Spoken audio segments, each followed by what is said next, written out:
Oi, gente. Hoje eu vou falar sobre Platão. O título do vídeo vai ser Platão, um filósofo em luta contra a decadência.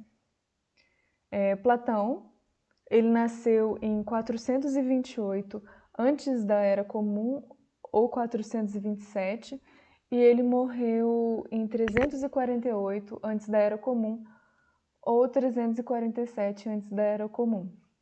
Bom, o seu nascimento, portanto, ocorre um ano ou dois após a morte do Péricles, que morre em 429 antes da Era Comum, quando já se anunciava o fim do apogeu de Atenas. Então, na sua juventude, o Platão ele testemunhou as guerras do Peloponeso, a derrocada de Atenas e, no início do século IV, o enfraquecimento de Esparta e a decadência do conjunto das cidades gregas. Então, Platão ele só veio a falecer 10 anos antes da conquista da Grécia por Filipe. O conjunto da obra de Platão espelha a sua visão e o seu juízo sobre a decadência da cidade grega. Em A República, porém, Platão descreve o projeto de uma cidade modelo, na qual tudo que ele considera como causa da corrupção e do enfraquecimento de uma cidade se encontra extirpado. Seu testemunho é tão instrutivo que tudo que nos leva a crer que Platão estivesse destinado à carreira política. Eis o que o Platão escreve na carta 7. Vou ver aqui. Na minha juventude, tive a mesma ambição de muitos jovens. Eu me prometi, desde o dia que passei a ser senhor dos meus atos, ingressar na carreira política.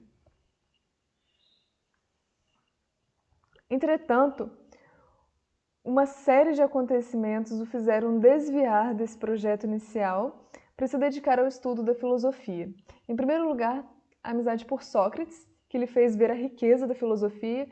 Em segundo lugar, o fracasso do governo dos 30, do qual, diga-se de parte, alguns de seus parentes, diga-se de passagem, faziam consubstanciado no despotismo e na violência.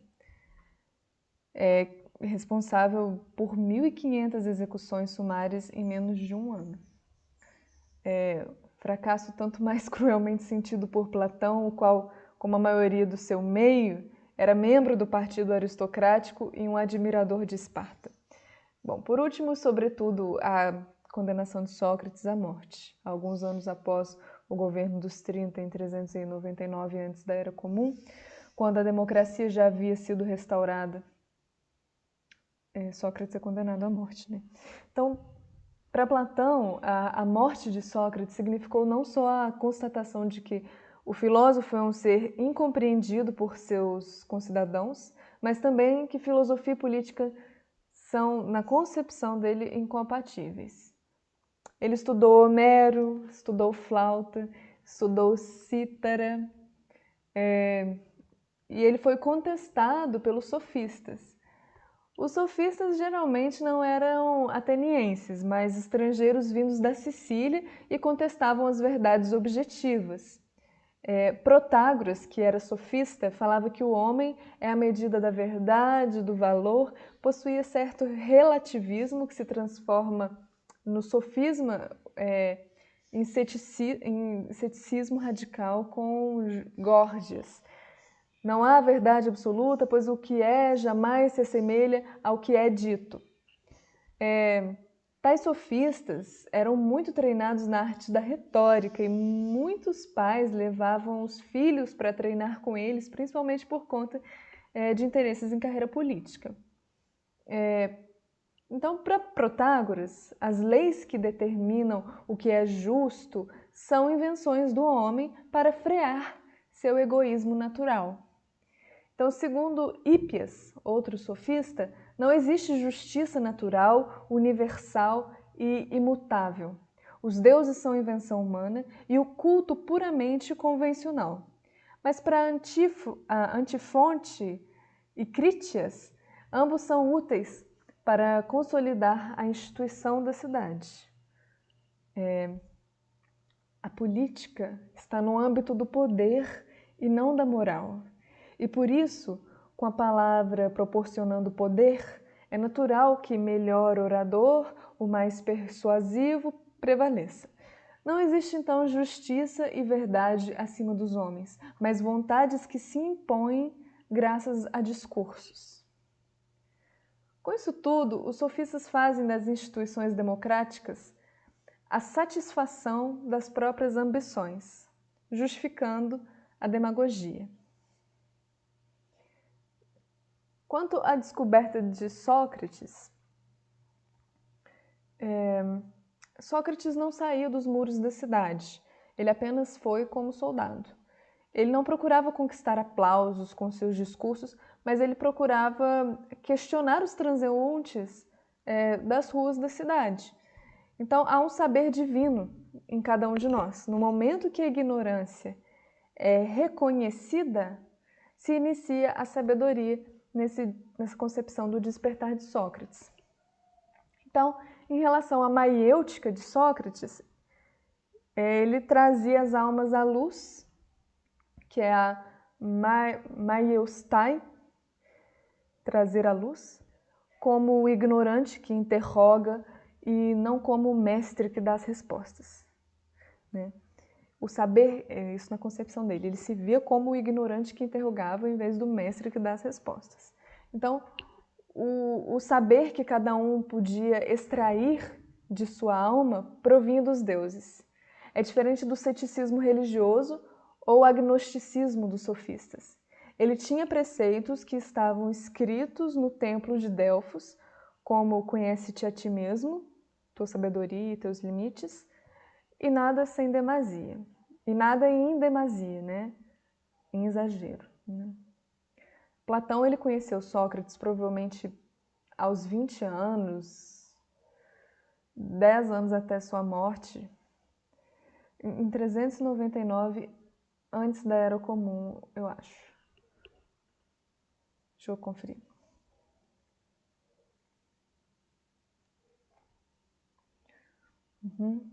O processo, então, de Sócrates. Após o período de tirania cruel dos 30, a democracia ela foi restaurada.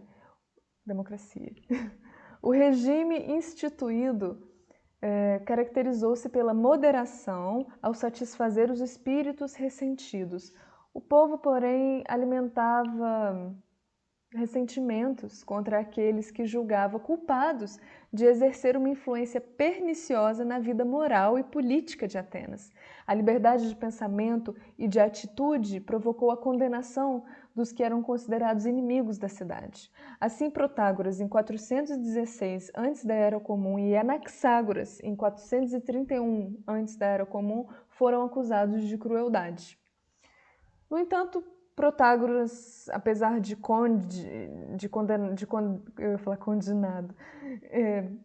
No entanto, Protágoras, apesar de condenado à morte, ele conseguiu fugir. E Anaxágoras, por sua vez, exilou-se. O próximo era Sócrates. A acusação que pesava sobre ele era de não crer nos deuses da cidade e de corromper a juventude. Entretanto, a disposição de Sócrates em ser fiel à palavra do oráculo e de se dispor a servir a Deus, o oráculo era seu intérprete, refuta a primeira acusação. Ademais, Sócrates exercia influência sobre os jovens e, dentre eles, sobre Alcibíades, responsável pela desastrosa expedição à Sicília, e Cármides, que apoiava o regime dos 30, ele não lhes ensinou o sentido da falta de medida. Não foi isso que Sócrates ensinou para eles, né? Nem que a injustiça vale mais do que a justiça. Não foi isso que ele ensinou a eles, mas ele também não pode controlar aqueles que o seguem, né? Mas, na realidade, Sócrates se recusou a pactuar com as injustiças do regime dos 30, que solicitou sua participação na prisão de um inocente. E dessa forma, aquele a quem Platão considerou, entre todos aqueles que lhe foi permitido conhecer, o melhor, o mais sábio e o mais justo, foi condenado pela Elieia a beber cicuta. Então, condenação injusta e insensata, que marcou profundamente a Platão e orientou de modo decisivo sua vida e seu pensamento. Então, tem a questão também das viagens, né? As viagens de Platão, após a morte de Sócrates, o pitagorismo, a fundação de sua academia. Então, nos anos que se seguiram à morte de Sócrates, Platão deixou Atenas. Além de sua participação como cavaleiro na Batalha de Corinto, contra os espartanos em 394 a.C. da Era Comum, e de breves retornos a Atenas, parece que Platão viajou para o Egito, talvez para a Ásia Menor, para Creta, para o sul da Itália e para a Sicília. Nessas duas últimas regiões, manteve certamente contato com as escolas pitagóricas ali estabelecidas, oportunidade em que encontra o pitagórico Arquitas, o governador de Tarento e sábio renomado. Então, a contribuição dos pitagóricos. O pitagorismo ele é um movimento de pensamento original e influente que mescla essencialmente ciência e misticismo ou religião. Geralmente, Pitágoras só é conhecido como matemático. Esquece-se de que ele foi igualmente filósofo e fundador de algumas seitas mais ou menos religiosas que levam seu nome. Segundo a filosofia pitagórica, o mundo é regido pelo número. É o número e não as realidades materiais que tece a estrutura do mundo. Por exemplo, como revela a astronomia, os astros são regidos entre si por relações numéricas precisas. Do mesmo modo, os instrumentos musicais produzem sons que desenvolvem entre si relações numéricas precisas. Somos tributários aos pitagóricos pela utilização da matemática no estudo das relações sonoras e da harmonia. Então, importância também da medicina, ciência das harmonias e desarmonias entre as partes do corpo e do corpo com o cosmo. A essas teorias acrescentam-se uma crença na metempsicose, isto é, na reencarnação sucessiva das almas, as práticas e os cultos esotéricos e que seitas pitagóricas alimentavam e, finalmente, uma política que preconizava o governo da cidade pelos sábios. Sócrates e Pitágoras são, então, as duas fontes principais do pensamento platônico. Não se sabe exatamente quais foram as viagens empreendidas por Platão. Sabe-se, todavia, em que 388 a.C. da Era Comum, ele foi recebido na corte do tirano Dionísio de Siracusa. Faz amizades com Dion, cunhado de Dionísio. Tomado pelos ciúmes que lhe provocam esses incômodos personagens, demasiado próximos de suas políticas, o Dionísio ele persegue Platão e o expulsa num navio espartano e o abandona Platão numa ilha de Egina, a ilha de Egina. À época estava em guerra contra Atenas. Então, como ateniense, o Platão ele é feito de escravo, de escravizado. E, felizmente, ele é libertado por um certo Aníceres, que o reconhece e pôde, consequentemente, reconduzi-lo a Atenas. Aí vem uma comunidade intelectual que é a Academia de Platão, E, retornando a Atenas em 387 antes da Era Comum, o Platão ele funda a Academia. O que é Academia? É uma escola mais ou menos inspirada nas seitas pitagóricas e, para entendê-la, é necessário imaginar uma espécie de universidade composta de salas de estudo, reuniões, bibliotecas, museus, também salas de refeições em comum, ambulatórios e locais semelhantes às nossas capelas, onde eram realizados certos cultos. A academia era um local de encontro intelectual que rapidamente se tornou célebre. Ali ensinava-se tanto matemática, astronomia, medicina, botânica, retórica, filosofia. Conta-se que sobre o frontão da academia havia a seguinte inscrição: aqui só entram os geômetras. E quais eram os objetivos de Platão com a academia? Os sofistas preparavam homens para serem capazes de manipularem a opinião pública. Platão queria preparar homens cuja ciência fosse benéfica para a cidade. E as duas últimas viagens que ele fez à Sicília, é interessante comentar também sobre suas esperanças e desilusões, né? Bom, o Dion, como eu havia comentado, que fez amizade com Platão, ele chama Platão... Peraí, o cachorro tá latindo. Acho que é um gato que tá aqui. Pronto. Então, o Dion, ele chama Platão para Sicília, porque ele queria entronar um rei filósofo.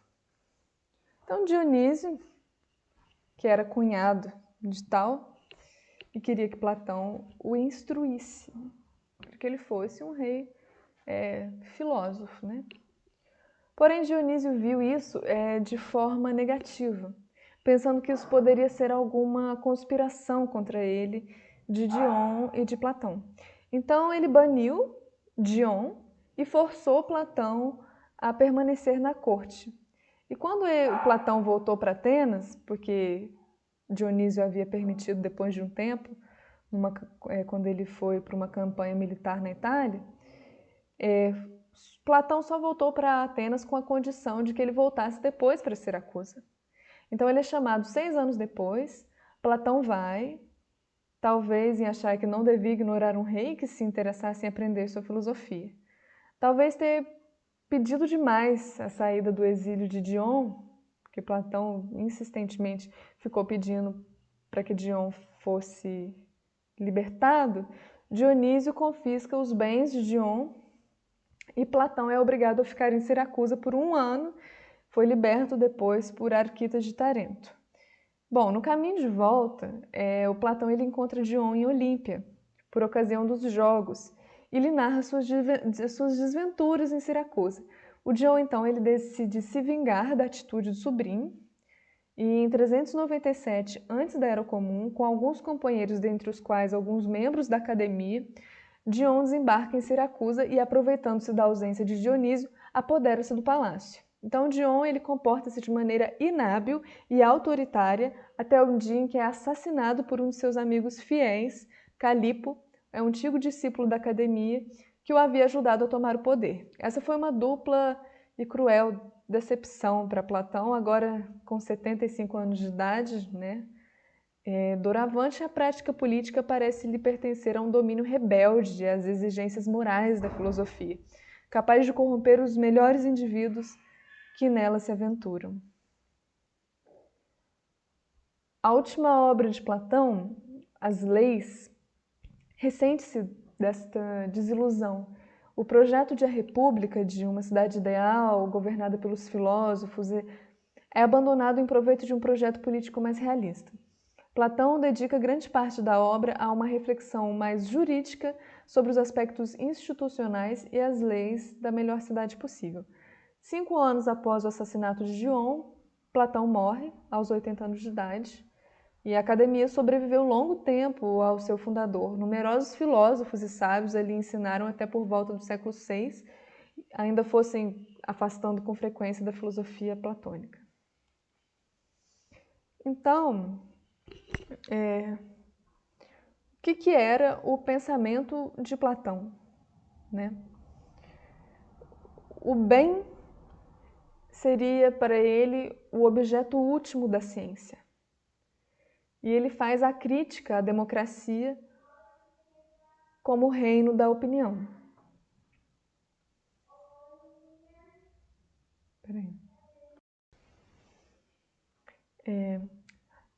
As instituições da democracia ateniense repousam no direito sobre o reconhecimento do valor e legitimidade das opiniões de cada um. O que Platão se recusa a admitir, opondo-se aos sofistas, já que para ele a política tem que ser questão de saber e não de opinião. A democracia direta favorece, segundo Platão, a demagogia, isto é, a arte de incensar a opinião pública por meio do talento oratório. Também favorece a tirania, pois há o perigo de que um homem seduza e canalize a opinião pública em seu proveito para em seguida subjugá-la. Então, com efeito, em matéria de obras de arte, é também a multidão que decide e que julga, que aplaude e reverencia os músicos, poetas, artistas plásticos e que outorga os prêmios aos melhores dramaturgos. Para Platão, existem aquelas obras que agradam, que tocam a sensibilidade do público, seu humor do momento, e aquelas que são realmente belas. Realmente. Tanto os sofistas quanto os artistas estão de acordo em enganar na sua concepção, seduzir ou enfeitiçar, graças à mestria com que utilizam a forma em detrimento da verdade.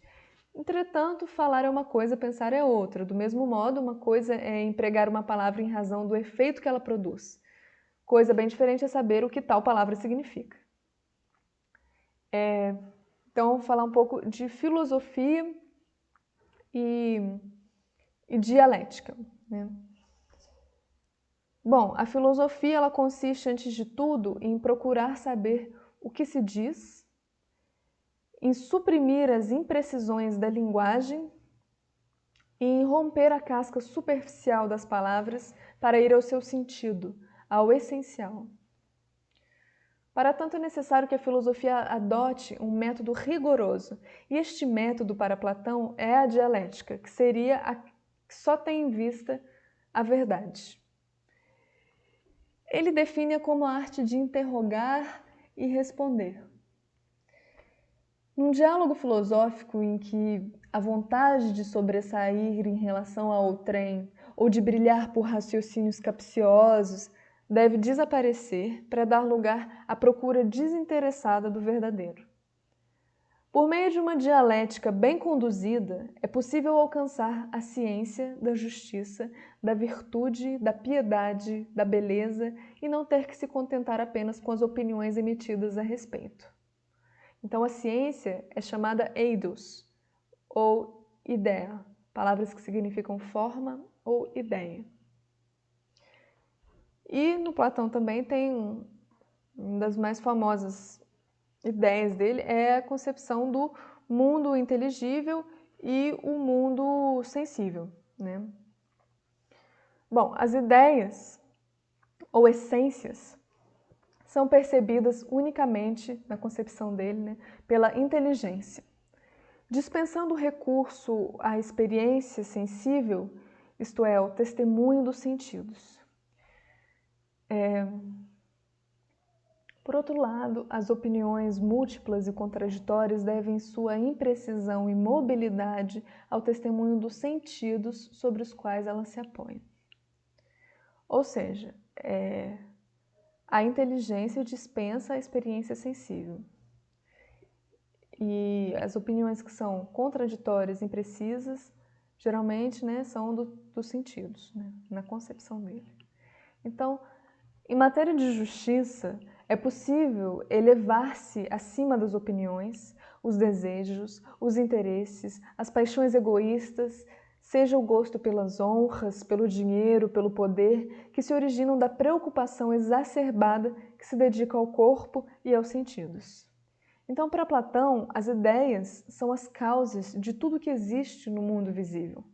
Em outras palavras, todas as coisas da natureza, da matéria aos astros, passando pelas plantas, pelos animais, pelos homens, etc., só existem enquanto participam de realidades mais perfeitas, ou seja, de realidades ideais.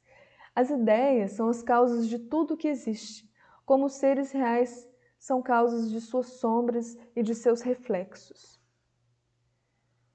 O inteligível, ele é eterno, imutável, contrário do que é o sensível. Assim, o ser é o objeto da ciência, por definição estável e imutável. O vir a ser é objeto da opinião, por definição instável e efêmera. E a gente tem também o corpo, né? A ideia do corpo como obstáculo do acesso ao mundo inteligível. Para os pitagóricos, o corpo ele é o túmulo da alma. Então, o corpo sujeito à morte, associado ao mundo do vir a ser, constitui um entrave ao impulso da alma em direção ao mundo do ser e das ideias eternas. Então, o corpo seria esse entrave. Então, por que isso ocorre? Porque os sentidos de nosso corpo nos enganam sobre a verdadeira realidade e nos iludem sobre o verdadeiro bem. Ele cristaliza na alma a convicção de que a única realidade existente é do mundo sensível. Além disso, a excessiva importância que os sentidos atribuem aos prazeres e aos sofrimentos afasta a alma da existência de bens mais preciosos, dos valores verdadeiros. Com efeito, a busca da satisfação dos sentidos, das necessidades e das paixões, que Platão designa pela palavra epitúmia, desejo, arrasta a alma para solicitações indefinidas do mundo sensível. Entretanto, o desejo é por natureza insaciável. Uma vez realizado, o desejo deixa insatisfeita a alma, que tenta superar a frustração resultante através da busca de novos desejos, assim procedendo indefinidamente. O desejo aprisiona a alma no desejo. Só se deseja aquilo de que se precisa. Ora, precisa-se sempre daquilo que se deseja. Então, tem a ideia também da teoria da reminiscência e da metempsicose, né? Então, se estivesse inteiramente ignorante da verdade, não poderia nem mesmo desejar procurá-la. Se aspiro à verdade, é porque a conheço já. Trata-se apenas de se recordar dela. Parafraseando Pascal, eu não a procuraria se não a tivesse já encontrado. Nisso, a ideia de vidas passadas. É assim que Platão parece ter compartilhado com os pitagóricos a crença na metempsicose, isto é, na reencarnação sucessiva das almas. Depois de haver contemplado as verdadeiras realidades, a alma entraria para um corpo, sem que esta entrada corresponda realmente a nenhum erro original. A filosofia prepara daí por diante o retorno a essa contemplação original.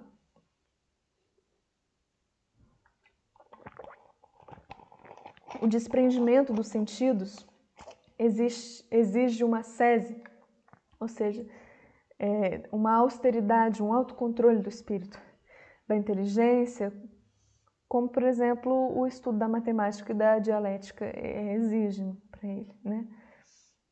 Então, quais são para ele as ciências necessárias para a formação do filósofo?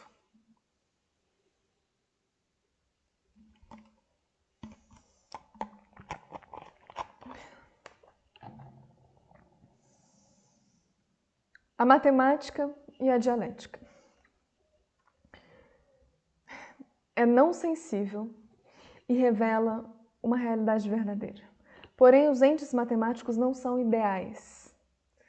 Não são ideias, né? Nem ideal para o mundo das ideias. São entes relativos. Raiz quadrada de 2, por exemplo, não é precisa. Então, em suma, o raciocínio matemático depende da hipótese inicialmente escolhida. O filósofo, porém, vai além das hipóteses consideradas, pois ele se interroga sobre o que seja um círculo, o que é um triângulo, o que é um círculo, o que é um quadrado, o que é um número 1 ou 2, um número par ou ímpar. Em resumo, ele raciocina no absoluto. Então, a dialética também se baseia em hipóteses, porém as considera tão somente provisórias, sem jamais se apegar rigidamente a elas. O resultado dessas hipóteses irá revelar suas insuficiências ou seus absurdos e exigirá a elaboração de hipóteses sucessivas até que se estabeleça uma definição universal da essência da justiça. Esta não irá satisfazer a essa ou aquela hipótese, de tal ou qual situação, mas terá uma validade absoluta.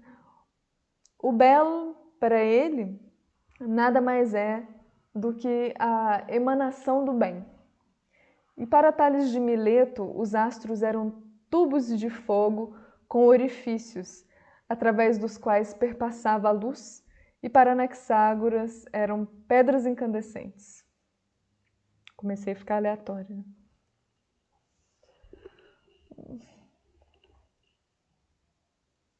Bom, o bem Causa universal. O bem é a causa de tudo o que é ordem e beleza no mundo, diz-nos Platão em seu livro 7. Podemos assegurar que o bem é aquilo que melhor dispõe as coisas pelo fato de que o bem une essas coisas. Não de forma cega ou caprichosa, mas com inteligência e ordem.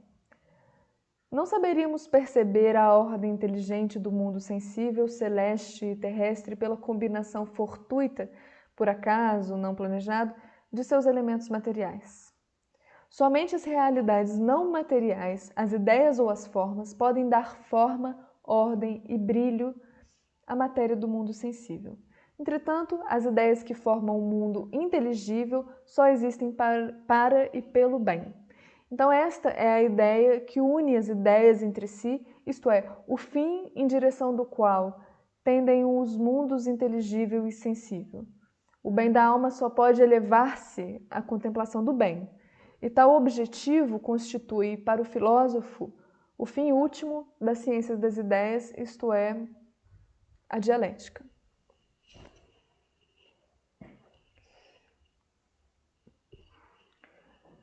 Então, a dialética e o bem.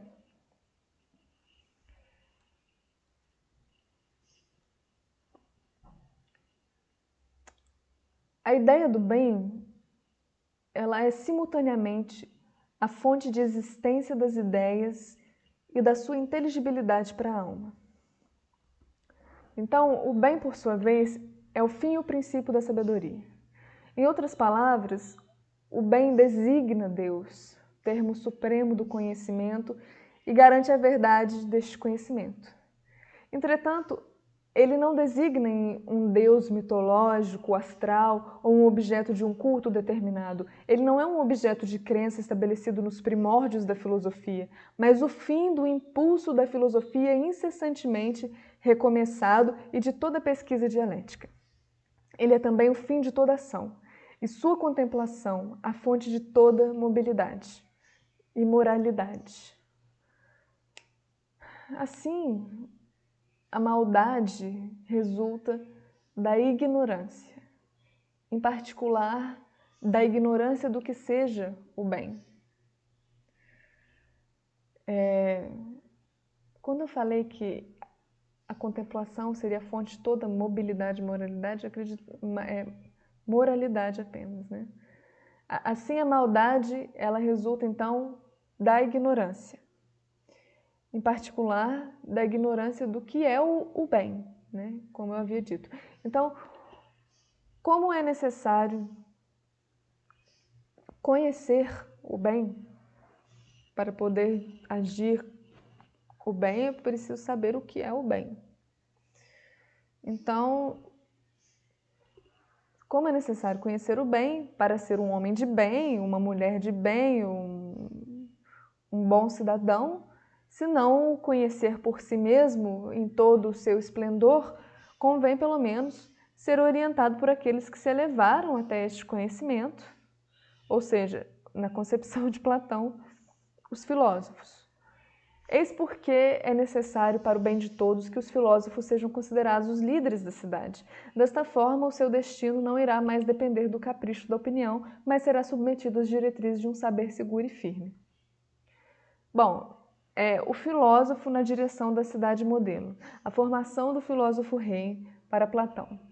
Então, a cidade modelo da República, que é os resumos dos livros 2 e 6, uma cidade justa, habitada por cidadãos justos, ele fala da divisão de classes.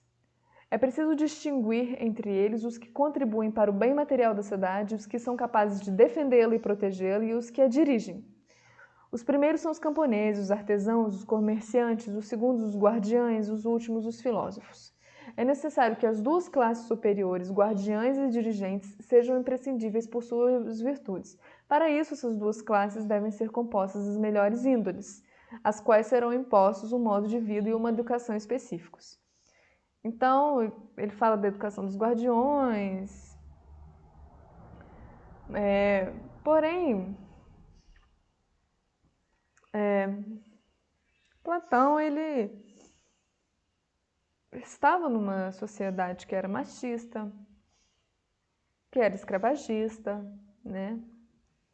Tinha muitos preconceitos e ele carregava com isso essa cultura também, né? Que não se pode esquecer que ele tinha suas problemáticas, sim, e problemáticas sérias, né?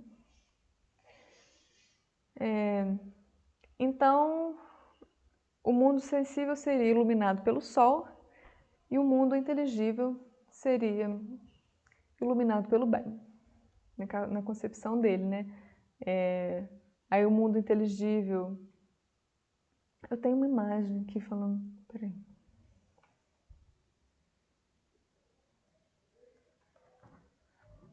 A imagem está de cabeça para baixo. Deixa eu ver se eu acho.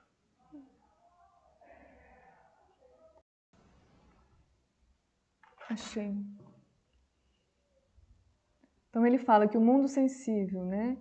Imagens, objetos da imaginação, né? Objetos de crença, objetos de opinião. E no mundo inteligível, objetos matemáticos, objetos da inteligência pensante, ideias, né? Objetos de compreensão da visão e da inteligência, que são objetos da ciência. Tudo mais. Não sei por que fui ver essa imagem. Mas enfim, é bom que dá um complemento. Este seria o primeiro estágio da representação sensível, isto é, que eu falei na imagem, a imaginação. Então, posteriormente, vemos os objetos tais como eles são, seres viventes ou objetos artificiais verdadeiros. Estamos convencidos de sua existência. Então, assim, atinge-se o segundo estágio da representação sensível, que é a crença. Então, o primeiro estágio é a imaginação, depois a crença, que tem o nome de pistes, né? Então, além disso, é preciso distinguir dois níveis de conhecimento inteligível. Em primeiro lugar, no mundo inteligível, as sombras e os reflexos das ideias, tais como elas podem se manifestar nos entes matemáticos que concebemos com o auxílio de uma base sensível, por exemplo, as figuras geométricas. Em segundo lugar, as próprias ideias que são objeto da dialética. Então, pode-se observar que o segmento que corresponde ao conhecimento matemático, a dianoia, é tão grande quanto o que corresponde à crença, pistes. Então, isso se deve ao fato de que ambos operam, na verdade, sobre os mesmos objetos, quais sejam as realidades sensíveis. Então, a matemática considera-as como hipóteses de realidades inteligíveis que merecem estudo, e a crença da opinião acredita que as realidades sensíveis são seres verdadeiros.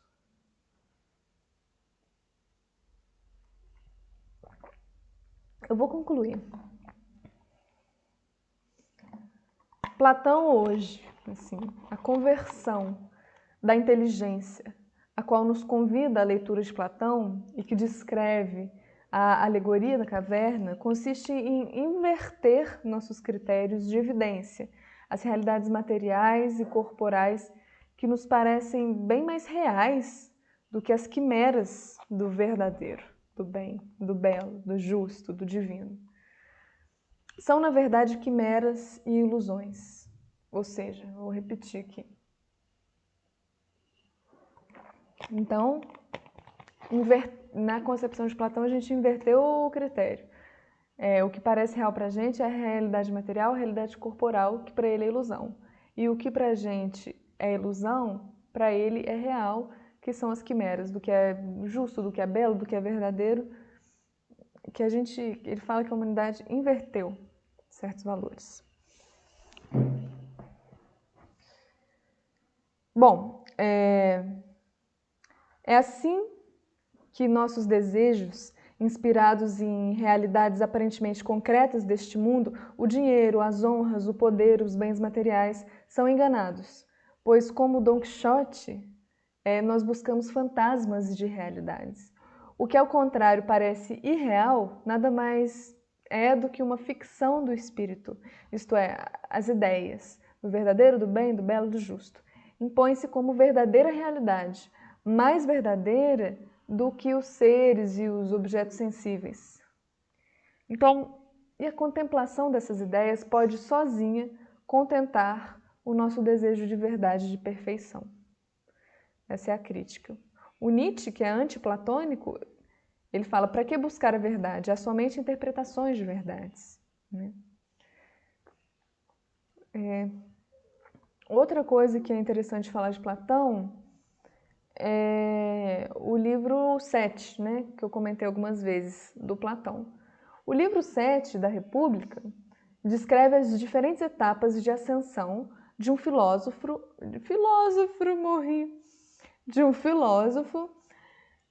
para a sabedoria suprema. Então, a ciência do bem, como o único propósito de torná-lo apto a governar a cidade dela. Então, para quem não entendeu direito a alegoria da caverna, é assim, né? O fogo, enquanto o dia o é pela luz do sol. O fogo representa o sol visível que ilumina o nosso mundo sensível, enquanto o sol da alegoria, o bem, ilumina o mundo inteligível. Então, na caverna, o fogo é o mundo sensível, o sol, que eles não estão recebendo ali, seria o mundo inteligível, né? Que está lá fora. Mas essa alegoria é mais fácil de encontrar, né? Muita gente já fala, né, da alegoria. Eu vou falar de outra coisa. Eu vou falar das ciências que Platão considerava adequadas à formação do filósofo. Para ele, a matemática ela não deve ser estudada sob o prisma de seus fins utilitários, senão no que respeita à arte da guerra, que entra na formação militar do filósofo, que é em primeiro lugar, um soldado. Então, toda ideia, toda realidade inteligível é una, idêntica, perfeita, eterna na concepção dele. Então, ou seja, tem muita coisa que eu acho assim que é uma viagem, mas na cabeça dele fazia sentido, né? Mas enfim, como devemos viver? Tem um filósofo que deu aula para mim, né? Na UFOP, o Olímpio Pimenta. Aí ele fala, né? Como devemos viver? 2 formulações do tema a partir do livro 1 da República, né? Então, eu acho interessante também comentar sobre o livro 1 a partir da concepção dele, que é muito interessante. Então, eu recomendo a leitura desse artigo dele. Mas eu não vou falar muito profundamente, não, porque uma vez eu fui falar. E eu acho que, não sei, eu posso entender de um jeito e depois, né, ser de outro jeito. É muito perigoso a gente interpretar as palavras alheias, né? Porque, por exemplo, estou falando aqui sobre Platão, mas eu estou falando sobre referências, né, bibliografias que são consideradas confiáveis, que eu estudei, né? Porém, mesmo essas bibliografias confiáveis, consideradas confiáveis sobre Platão, é muito complicado a gente falar sobre o pensamento do outro sem cair em algum erro. E até quando a gente está falando da gente mesmo, dependendo da pessoa, pode